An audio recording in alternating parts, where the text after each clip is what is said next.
guys, it's Slexchan here, welcoming you to another Bleach review. Today I'll be going over chapter 417, which came out yesterday, so I'm ready for it, you're ready for it, let's get started on it then, shall we?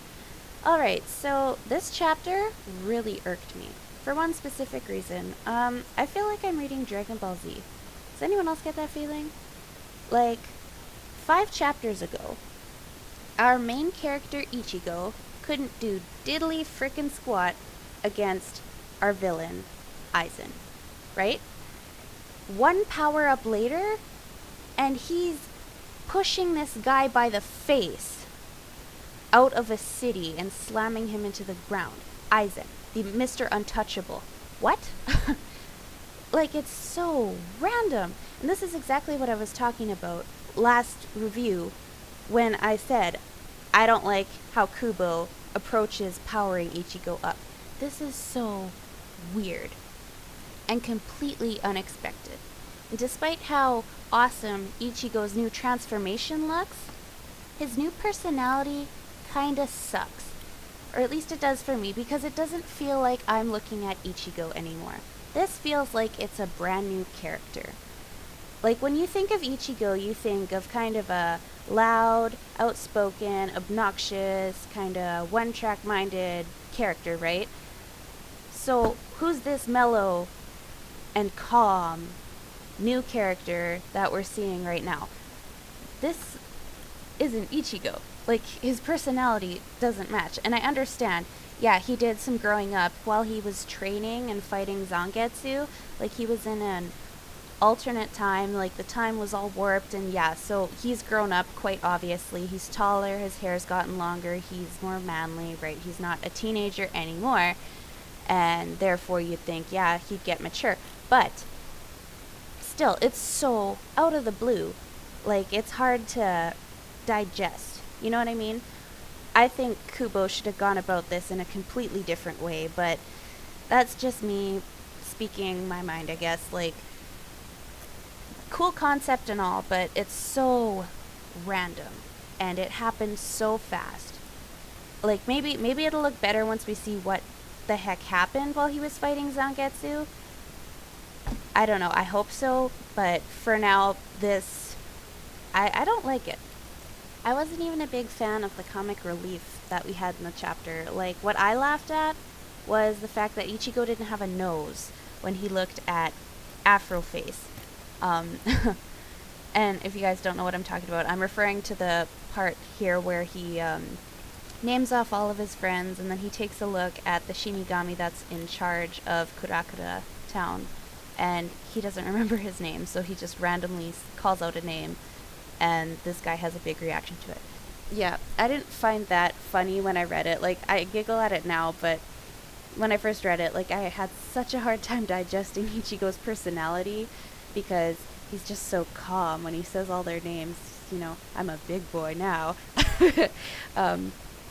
Yeah, and I had a really hard time kind of registering anything that he said, just because it was so calm. But anyway, so because of that, I didn't find the comic relief funny at the time. I do now, but despite all of that craziness, there are still some things about the chapter that I did find interesting.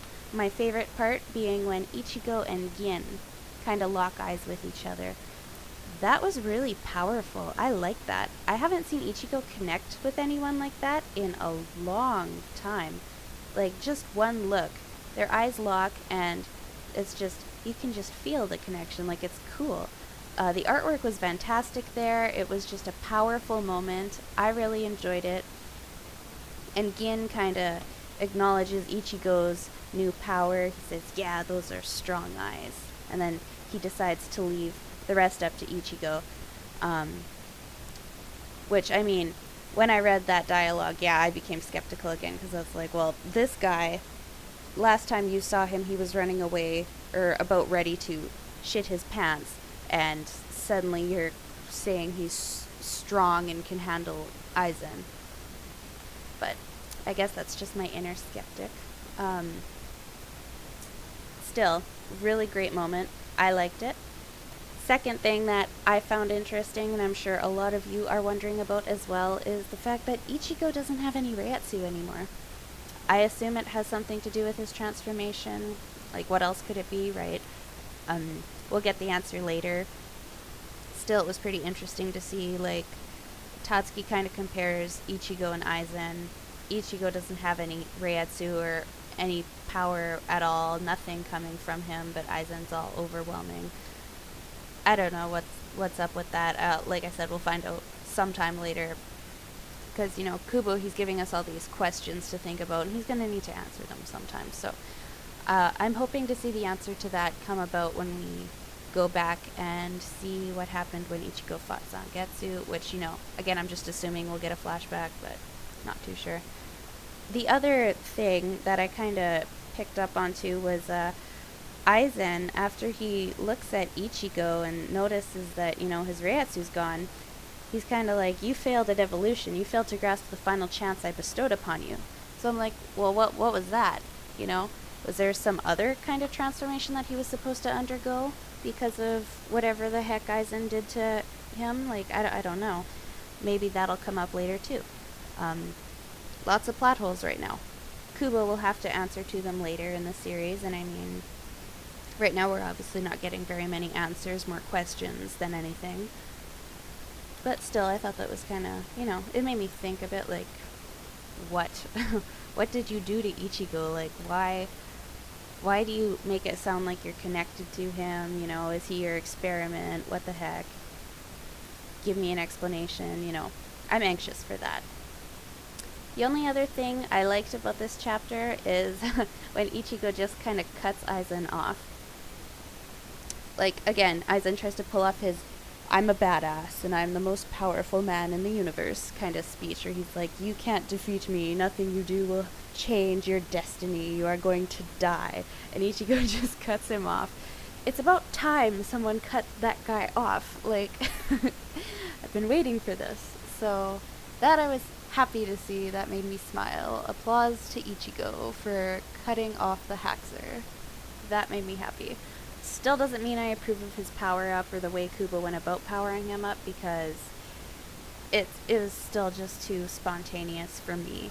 I don't know what you guys feel about that, but just personally, I'm not a big fan of it right now. Like I said, maybe later, or after having it explained to me a little better, then yeah, maybe I'll come to like it a little more than I do right now. I'm not going to rate this chapter very high again, just because full of, you know, kind of predictable, and nothing really spectacular happened either. Kubo kind of just gives us a little bit in each chapter, just enough for us to want to read the next chapter, but he goes about it, like, so slowly that you almost have to read 5 chapters to do a good review on this series, just because, you know, he gives us so little to work with, but it was something, right? So, yeah, I don't know what you guys thought about it. Did you like this chapter? Did you hate it? What did you like about it? What didn't you like about it? Let me know in the comments section, and I will see you guys next week. Bye now.